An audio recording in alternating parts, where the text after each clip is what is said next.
Hello friends, welcome to Swaroop for law classes. If you feel a good content is worth a like, please like and share this video. Subscribe to my YouTube channel and click on the bell icon to receive the notifications and updates which I post. Well, today let us try to understand who is a holder and who is a holder in due course. Of course, many people have a doubt regarding this concept, holder and holder in due course. First, who is a holder? Any idea? Yeah. Okay, we'll take an example. Let us assume that you have obtained a check by stealing it from someone. And now, do you think you're a holder since you're holding the instrument? Absolutely no. Basically, I believe law is a common sense enacted. But this is a rule not applicable for all the times. Sometimes, to understand law in a better way, don't apply common sense. Just understand and follow whatever is said in the law. To call someone as a holder, Act prescribes two conditions. Thus, anyone following these two conditions is to be called as a holder. Again, please don't apply your common sense. Now we'll see what are those two conditions. Now, a person is called as a holder of a negotiable instrument if he satisfies the following two conditions. He must be entitled to possession of the instrument in his own name. That means he must be holding the instrument in his own name. And the second condition is he must be entitled to receive or recover the amount due on the instrument from the parties liable under the instrument. Assuming now you are an employee working under an employer.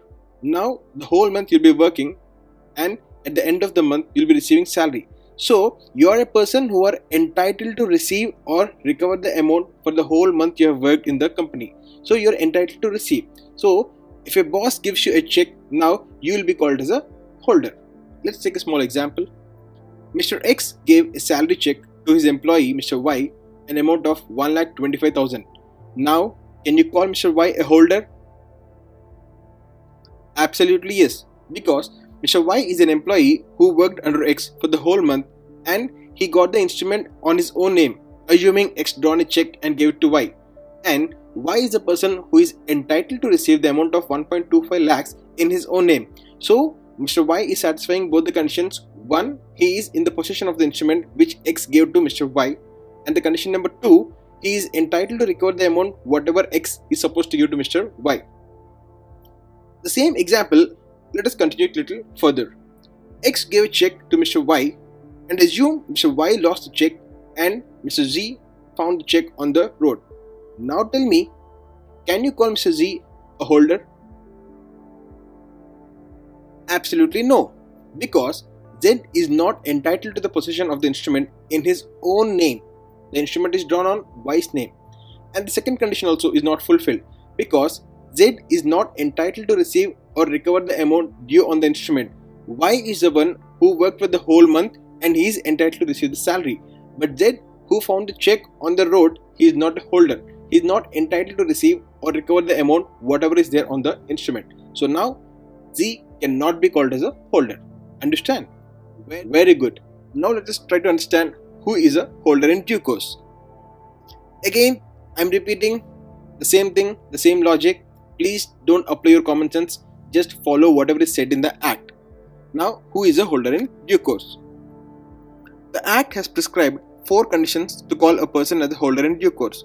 So, any person satisfying all those 4 conditions is to be called as a holder in due course. Now, let us see what are those 4 conditions. 1. He must be a holder. That means he must be satisfying the 2 conditions which we discussed earlier. That is, he must be entitled to the possession of the instrument in his own name and he must be entitled to receive or recover the amount due on the instrument from the parties liable under the instrument. If these 2 conditions are satisfied, I can call him as a holder.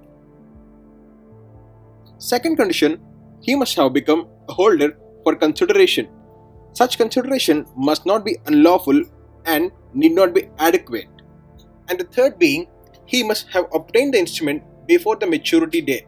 So anyone who obtains the instrument after the maturity can be called as a holder but not a holder in due course. We'll see the example little later. And the last condition is he must have obtained the instrument in good faith. That is, without having sufficient cause to believe that any defect existed in the title of the person from whom he delivers his title. So, if any person satisfying all the four conditions, I will call him as a holder in due course. Now let us see a small example.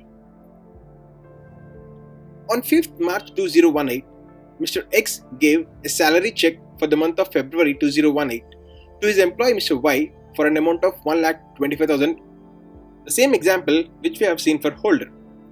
But the date mentioned on the check is 5th March 2018.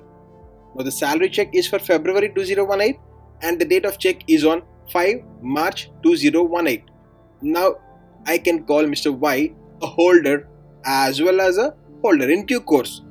Let us take a small modification in the example. The same thing, on 5th March 2018, Mr. X gave a salary check for the month of February 2018 to his employee Mr. Y for an amount of 1,25,000.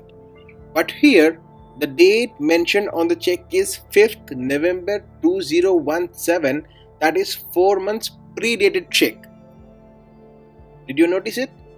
The check is for the month of February 2018, but the date mentioned on the check is 5th November 2017. As per RBI guidelines, the validity of a check is only 3 months.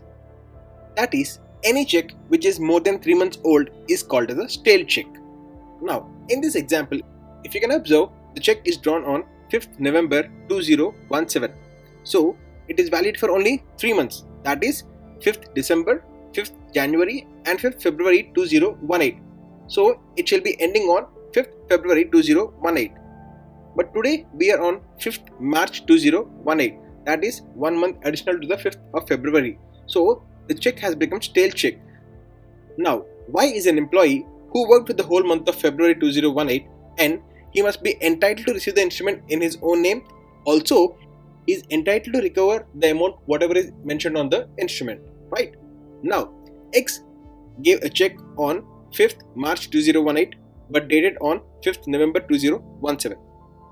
Now, Y received a check on 5th March 2018 but dated on 5th November 2017. Now, I can call him as a holder because he is entitled to possess the instrument in his own name because he is an employee who worked for the last 1 month. But he is not entitled to recover the amount because the check is a stale check. Now, can you call him as a holder in due course? Absolutely no, because to call a holder in due course, he must have obtained the instrument before the maturity. But did he obtain before maturity? The answer is no. So, I can call him as a holder but not a holder in due course. Thank you very much. If you have any doubts, you can reach me on ca.swaroop@gmail.com or ring me on 9550-483-482. Please like this video, subscribe to my channel and click on the bell icon to receive the notifications and updates posted by me. Thank you.